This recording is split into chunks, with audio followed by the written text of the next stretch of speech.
Hello everyone, welcome to Bionation. Myself Vandana. और आज हम डिस्कस करने जा रहे हैं क्लास 9th एनसीईआरटी साइंस का जो बायो वाला पार्ट है। तो उसका फर्स्ट चैप्टर क्या है? The fundamental unit of life. तो इस चैप्टर को आज हम डिस्कस करने जा रहे हैं। साथ ही साथ इस चैप्टर के जो कुछ टॉपिक्स हैं उनको हमने डिस्कस कर लिया है अपनी पहली वीडियो में। तो अगर आपने हमारी फर्स्ट वीडियो ना देखी हो तो आप वीडियो को जाके देख सकते हो। तो आज का जो हमारा टॉपिक है वो है प्लाज्मा मेम्ब्रेन। क्या पढ़ने वाले हैं हम आज? प्लाज्मा मेम्ब्रेन के बारे में पढ़ने वाले हैं। तो प्लाज्मा मेम्ब्रेन को ही हम क्या बोलते हैं? सेल मेम्ब्रेन भी बोलते हैं। तो दोनों क्या है, एक ही बात हुई, प्लाज्मा मेम्ब्रेन या फिर सेल मेम्ब्रेन। अब प्लाज्मा मेम्ब्रेन के अंदर हम किन किन टॉपिक्स को डिस्कस करने वाले हैं? सबसे पहले हम डिस्कस करेंगे nature of plasma membrane. It means plasma membrane की प्रकृति या फिर प्लाज्मा मेम्ब्रेन किन किन चीज़ों से मिलकर बनी हुई है, कैसे कैसे ये फंक्शन करती है, इसका क्या काम होता है, इस चीज़ को हम यहाँ पर डिस्कस करेंगे। इसके बाद हम डिस्कस करेंगे movement of substance across plasma membrane, यानी जो प्लाज्मा मेम्ब्रेन है इसके आर पार या फिर प्लाज्मा मेम्ब्रेन से कैसे पदार्थों का आवागमन होता है, कैसे आवाजाही होती है प्लाज्मा मेम्ब्रेन के थ्रू सेल में आयंस, मॉलिक्यूल्स या फिर किसी भी सबस्टांस की, इस चीज़ को हम यहाँ पे पढ़ेंगे। उसके बाद हम देखेंगे डिफ्यूजन और ऑस्मोसिस का जो क्या है प्रोसेस है वो कैसे रिलेट करता है प्लाज्मा मेम्ब्रेन से। एट लास्ट हम डिस्कस करेंगे 3 टाइप्स के सोल्यूशन को। एक तो हो गया हाइपोटोनिक सोल्यूशन, इसके बाद डिस्कस करेंगे आइसोटोनिक सोल्यूशन और हाइपरटोनिक सोल्यूशन को हम यहाँ पे देखेंगे और देखेंगे इनमें क्या क्या फ़र्क होता है। तो सबसे पहले यहाँ पर डिस्कस करेंगे अपना फर्स्ट टॉपिक है जो वो क्या है, नेचर ऑफ प्लाज्मा मेम्ब्रेन। तो प्लाज्मा मेम्ब्रेन की प्रकृति को हम यहाँ पर डिस्कस करेंगे। प्लाज्मा मेम्ब्रेन की अगर बात करें तो ये क्या होती है? Outer most covering of the cell, यानी जो हमारी सेल होती है, कोशिका होती है, कोशिका की सबसे आउटर मोस्ट लेयर होती है और क्या करती है? सेपरेट करती है सेल का जो क्या है कोशिकांग होते हैं या फिर सेल के अंदर के जितने भी क्या होंगे पार्ट्स होंगे। तो सेल को बाहरी जो हमारा क्या है वातावरण है या फिर एनवायरनमेंट है, एक्सटर्नल एनवायरनमेंट, और सेल का अंदर या फिर इनसाइड द सेल जो एनवायरनमेंट होता है उसको क्या करेगी? सेपरेट करेगी प्लाज्मा मेम्ब्रेन। या फिर आप बोल सकते हो जैसे जो प्लाज्मा मेम्ब्रेन होती है वो क्या करती है? एक्ट करती है एज अ बैरियर के रूप में, एक बैरियर के रूप में काम करती है किनके बीच? जो सेल का इनसाइड वाला या फिर सेल के अंदर का जो वातावरण होता है उस वातावरण को अलग करती है, हमारे जो बाह्य वातावरण है या फिर आउटर एनवायरनमेंट है उसको क्या करती है? सेपरेट करती है एक दूसरे से। तो यहाँ पर जो प्लाज्मा मेम्ब्रेन होती है ये क्या होती है? फ्लेक्सिबल होती है। फ्लेक्सिबल का मतलब लचीली होती है। इसकी प्रकृति कैसी है? फ्लेक्सिबल होती है। ठीक, अब ये बनी होती है ऑर्गेनिक मॉलिक्यूल से। ऑर्गेनिक मॉलिक्यूल यानी कार्बनिक अणुओं से। तो वो कार्बनिक अणु है हमारे लिपिड और प्रोटीन। तो मेनली जो प्लाज्मा मेम्ब्रेन होती है या फिर प्लाज्मा झिल्ली है वो मिलकर बनी होगी लिपिड और प्रोटीन से। तो लिपिड और प्रोटीन से बनी होती है प्लाज्मा मेम्ब्रेन। अब इसके बाद यहाँ पर अगर आपको प्लाज्मा मेम्ब्रेन का क्या स्ट्रक्चर देखना हो कि लिपिड और जो प्रोटीन है वो प्लाज्मा मेम्ब्रेन को कैसे कैसे किस प्रकार से बना रहे हैं, तो अगर आपने ये चीज़ देखनी हो तो आप माइक्रोस्कोप या फिर जो इलेक्ट्रॉन माइक्रोस्कोप होता है, यानी एडवांस टाइप का जो माइक्रोस्कोप है उसकी सहायता से आप प्लाज्मा मेम्ब्रेन का स्ट्रक्चर देख सकते हो। तो प्लाज्मा मेम्ब्रेन क्या करती है? कुछ ही ऐसे पदार्थ होते हैं या फिर कुछ ही ऐसे सेलेक्टेड आयंस, मॉलिक्यूल्स या फिर कुछ मटेरियल होते हैं जिनको वो अपने आर पार आने जाने देती है, या फिर प्लाज्मा मेम्ब्रेन क्या करती है? कुछ ही मटेरियल्स को अलाउ करती है, परमिट करती है अपने अपने अंदर या फिर बाहर जाने के लिए। तो क्या होता है जो प्लाज्मा मेम्ब्रेन है तो इसको क्या बोलते हैं हम? सेलेक्टिवली परमिएबल बोलते हैं। तो सेलेक्टिवली परमिएबल का मतलब ही ये होता है कि ये क्या करेगी? सेलेक्ट करेगी कुछ ऐसे पदार्थ को जो सेल के लिए क्या हैं? इम्पॉर्टेंट हैं, तो उनको क्या करेगी? अलाउ करेगी सेल के अंदर आने के लिए, जबकि जो क्या होंगे इम्पॉर्टेंट मटेरियल नहीं है या फिर इम्पॉर्टेंट आयन नहीं है सेल के लिए, तो उनको क्या करेगी? सेल से बाहर जाने के लिए क्या करेगी? अलाउ करेगी। तो कुछ ही ऐसे सेलेक्टेड मटेरियल्स या फिर आयंस होते हैं जिनको प्लाज्मा मेम्ब्रेन क्या करती है, अपने से आर पार आने जाने देती है। तो ये एक बैरियर का काम करती है हमारे सेल के अंदर का जो वातावरण है उसके बीच, और जो क्या है हमारा आउटर एनवायरनमेंट है, तो इन दोनों के बीच एज अ बैरियर का काम करती है प्लाज्मा मेम्ब्रेन। तो यहाँ पर दो टाइप की सेल को हम मेनली पढ़ते हैं, एक तो हो गया एनिमल सेल और दूसरा प्लांट सेल। तो जानकारी के लिए मैं यहाँ पे बता दूँ कि जो एनिमल सेल होती है, तो एनिमल सेल की सबसे आउटर लेयर ही होती है प्लाज्मा मेम्ब्रेन। तो प्लाज्मा मेम्ब्रेन क्या होगी, यहाँ पे माना कोई क्या है, एनिमल सेल है, तो इस एनिमल सेल की सबसे बाहरी परत या फिर जो हम ह्यूमंस बीइंग हैं या फिर मनुष्य की जो क्या है कोशिका है, तो उस कोशिका को जो सबसे बाहरी परत होती है वो होती है प्लाज्मा मेम्ब्रेन। तो first layer of animal cell कौन सी होती है, या फिर आउटर लेयर होती है प्लाज्मा मेम्ब्रेन। जबकि जो प्लांट सेल होती है या फिर पादप कोशिका होती है, तो पादप कोशिका में क्या होती है, plasma membrane as a second layer present होती है। ठीक, तो ये चीज़ आपको याद रखनी है। अब यहाँ पे देखेंगे स्ट्रक्चर ऑफ प्लाज्मा मेम्ब्रेन कि जो प्लाज्मा मेम्ब्रेन है वो कैसे कैसे बनी हुई है, इसकी संरचना कैसी है, इस चीज़ को हम यहाँ पे देखेंगे। तो सबसे पहले अगर बात करें प्लाज्मा मेम्ब्रेन की, तो इसमें क्या होती है, फ्लेक्सिबिलिटी होती है। हमने पढ़ा कि जो प्लाज्मा मेम्ब्रेन है वो उसका नेचर कैसा है, वो लचीली होती है, यानी रिजिड नहीं है, या फिर क्या है, फ्लेक्सिबल है, यानी मुड़ सकती है आसानी से। ठीक, अब यहाँ पे जो प्लाज्मा मेम्ब्रेन होती है, ये क्या बोल रहे हैं कि जो प्लाज्मा मेम्ब्रेन होती है वो कुछ चीज़ों को या फिर कुछ फूड मटेरियल्स होते हैं तो उनको इनगल्फ करने में भी क्या करती है, हेल्प करती है, या फिर उनको इनगल्फ भी करती है। इनगल्फ का मतलब होता है निगलना या फिर ग्रहण करना। तो यानी जो हमारी माना क्या होती है, यहाँ पे ये हमने बोला कि ये प्लाज्मा मेम्ब्रेन है, तो अगर कोई इम्पॉर्टेंट माना ये सेल, चलो सेल बना देते हैं यहाँ पे, ये क्या है, एनिमल सेल है, माना यहाँ पे एनिमल सेल हमने बना ली।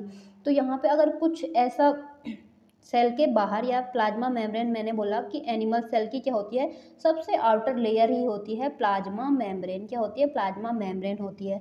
तो अगर यहाँ पर क्या है, कुछ ऐसे फूड मटेरियल या फिर कुछ ऐसे आयंस हैं जो क्या है बहुत ही इम्पॉर्टेंट हैं सेल के लिए, तो प्लाज्मा मेम्ब्रेन क्या काम करती है, वो क्या करेगी, सरफेस के थ्रू इन मटेरियल्स को, इन फूड मटेरियल्स को क्या कर लेगी, सेल के अंदर अलाउ कर लेगी, या फिर सेल के अंदर यहाँ पे ले लेगी इन चीज़ों को। ठीक, तो इनगल्फ करने की ये प्रोसेस होती है जो सेल की, या फिर प्लाज्मा मेम्ब्रेन के थ्रू फूड मटेरियल या फिर कुछ अदर मटेरियल को जब सेल इनगल्फ करती है, तो इस प्रोसेस को हम बोलते हैं एंडोसाइटोसिस। क्या बोलते हैं, एंडोसाइटोसिस, या फिर इसको फैगोसाइटोसिस भी बोलते हैं। क्या बोलेंगे, फैगोसाइटोसिस।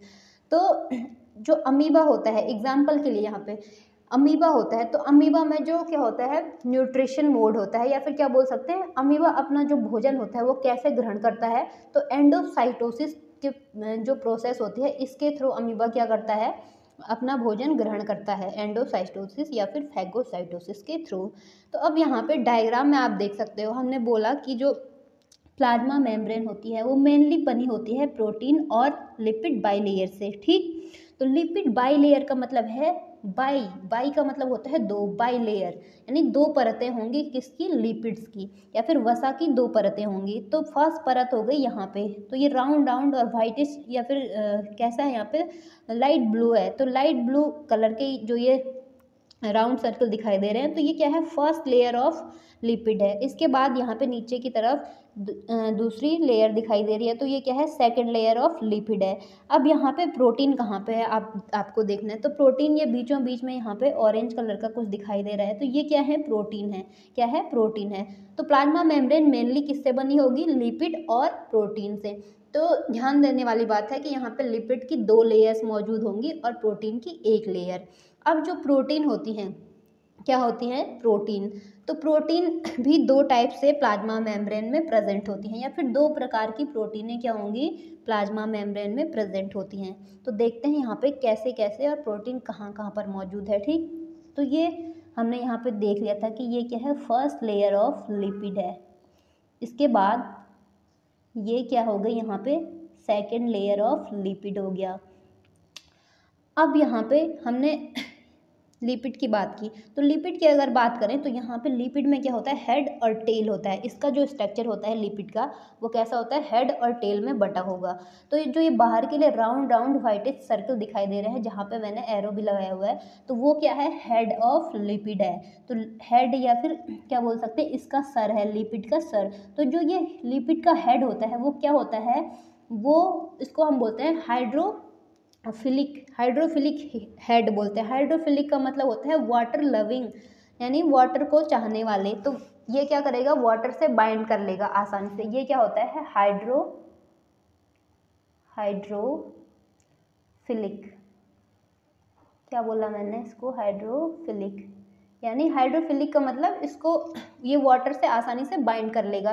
तो हमेशा याद रखना है कि जो प्लाज्मा मेम्ब्रेन में जो लिपिड बाइलेयर होती है, लिपिड बाइलेयर का जो हेड होगा वो क्या होता है, हाइड्रोफिलिक होता है। हाइड्रोफिलिक होता है यानी वाटर को चाहने वाला। अब यहाँ पे दूसरा मतलब यहाँ पे मैंने बोला कि लिपिड में क्या होती है, दो संरचना या फिर दो स्ट्रक्चर होते हैं, एक तो हेड हो गया, दूसरा टेल। तो ये अंदर की तरफ जो धागे नुमा संरचना दिखाई दे रही है इसको हम बोलते हैं टेल ऑफ लिपिड। ये क्या है, टेल है। तो ये टेल कैसी होती है, हाइड्रोफोबिक होती है। हाइड्रोफोबिक, अब फोबिक का मतलब ही होता है कि मतलब उससे डरता है कोई। फोबिक का मतलब होता है डर, है ना, या फिर किसी चीज़ से जब हम भागते हैं, ठीक। तो जो ये टेल होती है, लिपिड की जो टेल होगी वो क्या होती है, हाइड्रोफोबिक होती है। क्या होती है, हाइड्रोफोबिक। क्या होती है, हाइड्रोफोबिक। हाइड्रोफोबिक। तो यहाँ पे दो चीज़ें हमें पता चली कि प्लाज्मा मेम्ब्रेन में जो लिपिड होगा उसका जो हेड होता है, लिपिड का हेड हमेशा क्या होगा, हाइड्रोफिलिक होगा, यानी वाटर लविंग होगा, वाटर को चाहने वाला, वाटर से बाइंड कर लेगा आसानी से। जबकि जो टेल होती है लिपिड की वो क्या होती है, हाइड्रोफोबिक होती है, यानी भाग रही है, वाटर को नहीं चाहती है, वाटर से क्या बाइंड नहीं करना चाहती है, इसलिए क्या है, अंदर की तरफ धसी हुई है, ठीक। तो ये चीज़ हम यहाँ पे क्लियर कर चुके हैं। अब यहाँ पे मैंने बात की कि जो प्रोटीन होती है, तो यहाँ पे प्रोटीन भी प्रेजेंट होती है। लिपिड और प्रोटीन से मिलकर बनी होती है प्लाज्मा मेम्ब्रेन। तो यहाँ पर दो लेयर, वन और ये यहाँ पे फर्स्ट और सेकंड, ये तो हो गई लिपिड बाइलेयर, ठीक। अब यहाँ पे अंदर की तरफ यहाँ पे जो ये स्ट्रक्चर है ये क्या है, प्रोटीन की लेयर है, या फिर प्रोटीन प्रेजेंट होती है यहाँ पे प्लाज्मा मेम्ब्रेन में। तो जो ये प्रोटीन होती हैं ये भी दो टाइप्स की होती हैं। तो अंदर के लिए यहाँ पे ये हो गई, ये हो गई, ये और ये। तो ये क्या है, इनको हम बोलते हैं, जो अंदर की तरफ जो प्रोटीन प्रेजेंट होती हैं प्लाज्मा मेम्ब्रेन में उनको हम बोलते हैं इंट्रिंसिक प्रोटीन। क्या बोलते हैं, इंट्रिंसिक प्रोटीन बोलते हैं। इसके बाद जो बाहर की तरफ, यानी यहाँ पे हाइड्रोफोबिक एंड्स के साथ यहाँ पे लगी हुई जो क्या होती हैं, प्रोटीन होती हैं, इनको हम क्या बोलते हैं, एक्सट्रिंसिक। क्या बोलते हैं, एक्सट्रिंसिक प्रोटीन बोलते हैं। क्या बोलते हैं, एक्सट्रिंसिक प्रोटीन। तो यहाँ पे प्रोटीन्स के दो टाइप्स देखने को मिलते हैं। तो जो अंदर की तरफ जो प्रोटीन हमें देखने को मिलेगी उसको हम क्या बोलते हैं, इंट्रिंसिक। इनका मतलब ही होता है अंदर। क्या होता है, अंदर, इंट्रिंसिक, यहाँ पर SIC, इंट्रिंसिक। तो इंट्रिंसिक, और जो बाहर की तरफ ये प्रोटीन है इसको हम क्या बोलते हैं, एक्सट्रिंसिक प्रोटीन। आई होप आप लोगों को समझ में आ रहा होगा। तो अब यहाँ पे हमने प्लाज्मा मेम्ब्रेन का स्ट्रक्चर थोड़ा बहुत जान लिया है। अब देखेंगे इसमें आगे क्या पॉइंट्स हैं। तो अब हम यहाँ पे डिस्कस करेंगे movement of substance across plasma membrane. तो प्लाज्मा मेम्ब्रेन के आर पार कैसे मॉलिक्यूल क्या करते हैं, आवाजाही करते हैं, आवागमन करते हैं, इस चीज़ को हम देखेंगे। तो सबसे पहले यहाँ पे है दो प्रोसेस दी गई है, एक तो हो गया डिफ्यूजन और दूसरा ऑस्मोसिस। तो डिफ्यूजन को हम क्या बोलते हैं हिंदी में, विसरण। डिफ्यूजन को क्या बोलते हैं, विसरण। क्या बोलते हैं, आप नोट कर लेना। तो डिफ्यूजन को हम हिंदी में बोलते हैं विसरण, और ऑस्मोसिस को क्या बोलते हैं, परासरण। तो परासरण और विसरण या फिर डिफ्यूजन या ऑस्मोसिस क्या है, यहाँ पे दो प्रोसेस हैं जिनके थ्रू कोई भी मॉलिक्यूल प्लाज्मा मेम्ब्रेन के आर पार जाता या फिर आता है, ठीक। तो अब देखते हैं डिफ्यूजन के थ्रू कौन से मॉलिक्यूल प्लाज्मा मेम्ब्रेन में आते या फिर जाते हैं, ठीक। तो सबसे पहले यहाँ पे जानेंगे डिफ्यूजन होता कैसे है या फिर डिफ्यूजन में होता क्या है। तो डिफ्यूजन में क्या होता है, कोई भी सबस्टेंस है या फिर कोई भी मॉलिक्यूल है, माना यहाँ पे एग्जांपल दे रखा है CO2 का ही, ठीक।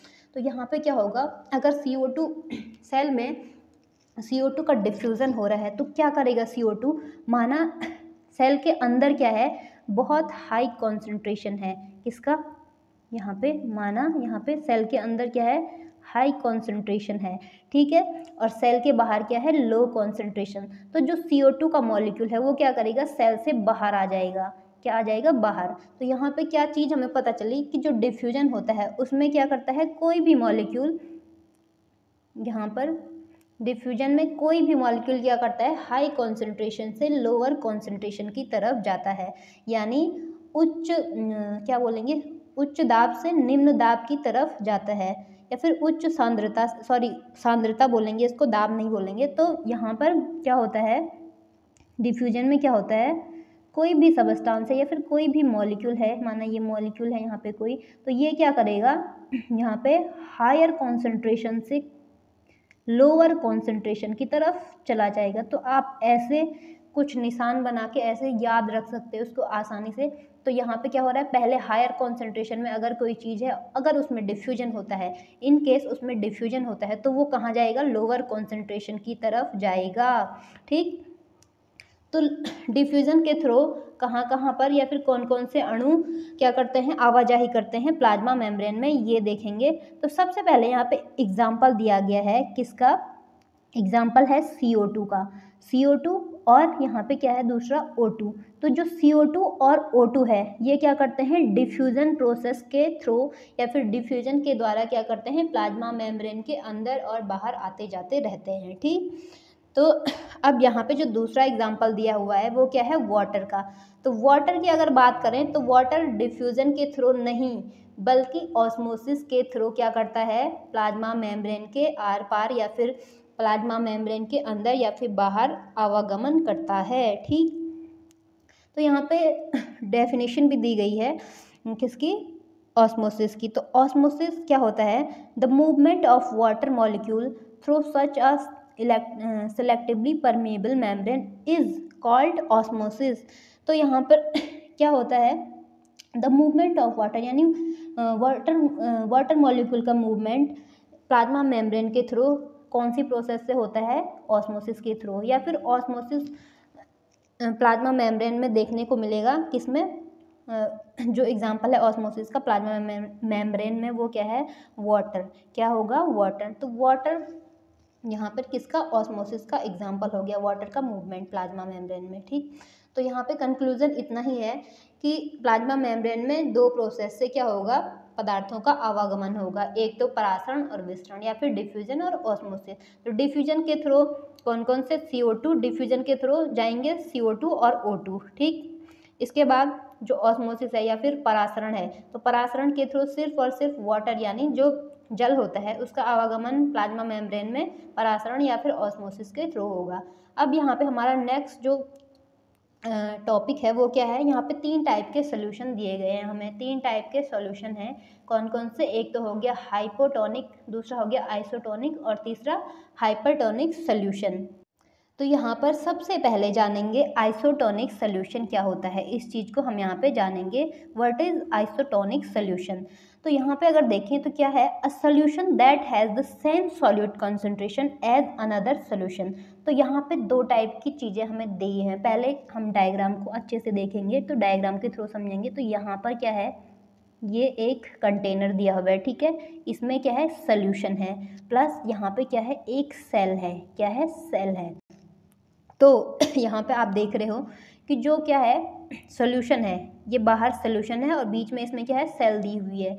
तो जब क्या होता है, एक सॉल्यूशन का जो क्या होता है, सॉल्यूट कॉन्सेंट्रेशन होता है, वो किसी दूसरे सॉल्यूशन के सॉल्यूट कॉन्सेंट्रेशन के बराबर या फिर सेम एक जैसा होता है, या फिर क्या होगा, 2 सॉल्यूशन का सॉल्यूट कॉन्सेंट्रेशन क्या होता है, सेम होता है। तो ऐसे टाइप के सोल्यूशन को हम क्या बोलते हैं, आइसोटोनिक सोल्यूशन। क्या बोलते हैं, आइसोटोनिक सोल्यूशन। जब 2 सॉल्यूशन का विलेय का जो क्या होता है, सांद्रता होती है, विलेय की सांद्रता, जब दो सॉल्यूशन के विलय की सांद्रता क्या होती है, सेम होती है, तो उस सॉल्यूशन को हम बोलते हैं आइसोटोनिक सॉल्यूशन। तो यहाँ पे देख रहे हो कि जो बाहर का क्या है, वाटर है, इस कंटेनर में जो वाटर है तो उसका सॉल्यूट कॉन्सेंट्रेशन कितना है, 20% है, ठीक। अब ये सेल है तो सेल के अंदर का जो सॉल्यूट कॉन्सेंट्रेशन है वो भी क्या है, यहाँ पे 20 है। तो यहाँ पे क्या हो गया, सेम सेम हो गया सॉल्यूट कॉन्सेंट्रेशन। तो जब सॉल्यूट दो सॉल्यूशन का या फिर दो जगह पे क्या होगा, सेम सॉल्यूट कॉन्सेंट्रेशन देखने को मिलता है, तो उस सॉल्यूशन को हम बोलते हैं आइसोटोनिक सॉल्यूशन, यानी यहाँ पे सब सेम है, ठीक। ऐसी कंडीशन में क्या होता है, यानी ये सेल है तो इस सेल में कोई भी बदलाव नहीं होता है, या फिर सेल क्या होता है, नॉर्मल फॉर्म में या फिर नॉर्मली यहाँ पे रह सकती है, ठीक। अब यहाँ पे दूसरा जो है, दूसरे टाइप का सोल्यूशन है वो क्या है, हाइपरटोनिक सोल्यूशन। तो दूसरे टाइप का जो सोल्यूशन है वो है हाइपरटोनिक सोल्यूशन। हाइपरटोनिक सोल्यूशन में क्या होता है, a solution that has a higher solute concentration than another solution. जब क्या होता है, दो सोल्यूशन है, तो दो सोल्यूशन हमने यहाँ पे देख लिया कौन कौन से, एक तो ये बाहर वाला सोल्यूशन हो गया और दूसरा यहाँ पे क्या है, सेल है। तो जब इन दो सॉल्यूशन में से एक का जो सॉल्यूट कॉन्सेंट्रेशन क्या होगा, वो हायर होगा इन कंपैरिजन टू अदर, तो उस टाइप के सॉल्यूशन को हम क्या बोलेंगे, हाइपरटोनिक सॉल्यूशन। यानी कि सेम सॉल्यूट कॉन्सेंट्रेशन ना होके एक का क्या होगा, कम होगा और एक का ज़्यादा होगा। तो ऐसे सॉल्यूशन को हम क्या बोलेंगे, हाइपरटोनिक सॉल्यूशन। तो जब क्या होता है, कोशिका के अंदर का जो क्या होती है, सांद्रता होती है, या फिर कोशिका के अंदर जो क्या होती है, मॉलिक्यूल्स या फिर किसी भी चीज़ की आयनों की सांद्रता क्या होगी, कम होगी, ज़्यादा होगी, या फिर यहाँ पे क्या होता है, मतलब दो टाइप के जो सोल्यूशन है, यानी एक तो सेल के अंदर हो गया और दूसरा यहाँ पे सेल से बाहर जो एनवायरनमेंट है उसका सॉल्यूट कॉन्सेंट्रेशन। तो यहाँ पे अलग अलग है सॉल्यूट कॉन्सेंट्रेशन, एक का लगभग कितना है, 40 है, आप देख रहे हो यहाँ पे कि एक का 20 है सॉल्यूट कॉन्सेंट्रेशन और दूसरे का क्या है, 40। तो जब इक्वल नहीं होता है बल्कि क्या होता है, एक का हाई होगा सॉल्यूट कॉन्सेंट्रेशन, तो ऐसे सॉल्यूशन को हम बोलते हैं हाइपरटोनिक सॉल्यूशन, ठीक। और तीसरे टाइप का जो सॉल्यूशन होता है वो क्या है, हाइपोटोनिक सॉल्यूशन। क्या होता है, हाइपोटोनिक सॉल्यूशन। तो कुल मिला के हमने यहाँ पे ध्यान रखना है कि इस चीज़ का कि सॉल्यूशन जो ये सॉल्यूशन है, तो हाइपर और हाइपो किसके एस्पेक्ट में देखना है हमने, जो ये बाहर का सॉल्यूशन है इसके एस्पेक्ट में, इसको ध्यान में रखते हुए हमने किसी भी सॉल्यूशन को मतलब हम नाम देंगे कि ये हाइपरटोनिक है या फिर हाइपोटोनिक है। तो यहाँ क्या है, आप देख रहे हो जो बाहर का, सेकंड वाले को देखो आप, यहाँ पे जो बाहर वाला सॉल्यूशन है, ठीक है, तो बाहर वाला सॉल्यूशन का जो सॉल्यूट कॉन्सेंट्रेशन है वो कितना है, 40 है, ठीक है, 40 है। तो यानी ज़्यादा है किसके मुकाबले, जो ये सेल है इसके मुकाबले, सेल का कितना है, 20 है, जबकि जो बाहर का हमारा सोल्यूशन है, हमने मेन सोल्यूशन को ही देखना है, तो सोल्यूशन का कितना है, 40 है। तो ये क्या हो गया, हाइपरटोनिक हो गया। हाइपर यानी ज़्यादा है, इसका क्या है, बाहर के जो है सोल्यूशन का जो सॉल्यूट कॉन्सेंट्रेशन है वो ज़्यादा है। हमेशा इसके नाम पे पड़ेगा सॉल्यूशन का नाम, यानी बाहर का जो सॉल्यूशन है उसके नाम पे पड़ेगा सॉल्यूशन का नाम, ठीक है। तो बाहर में अगर यहाँ पे कम होता तो ये हाइपोटोनिक हो जाता, लेकिन यहाँ पे क्या है, सेल से ज़्यादा सॉल्यूट कॉन्सेंट्रेशन किसका है, सॉल्यूशन का है, तो इसीलिए इस सॉल्यूशन को हम क्या बोलेंगे, हाइपरटोनिक सॉल्यूशन, ठीक। अब हाइपोटोनिक सॉल्यूशन में भी वही बात है, यहाँ पे क्या हो रहा है, जो बाहर का सॉल्यूशन है, मैंने बोला कि हमेशा किसको ध्यान में रखना है, जो बाहर का सॉल्यूशन है, यानी सेल को नहीं देखना हमने, बल्कि किसको देखना है, बाहर का सॉल्यूशन कैसा है या फिर इसका सॉल्यूट कॉन्सेंट्रेशन कितना है।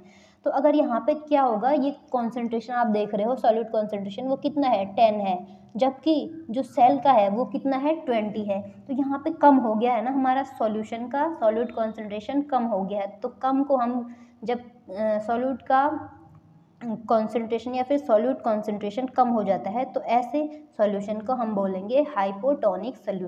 तो अगर आपको वीडियो पसंद आई हो तो वीडियो को लाइक करें, शेयर करें, कमेंट करें और साथ ही साथ हमारे चैनल को सब्सक्राइब करना बिल्कुल ना भूलें। Thank you for watching and stay safe.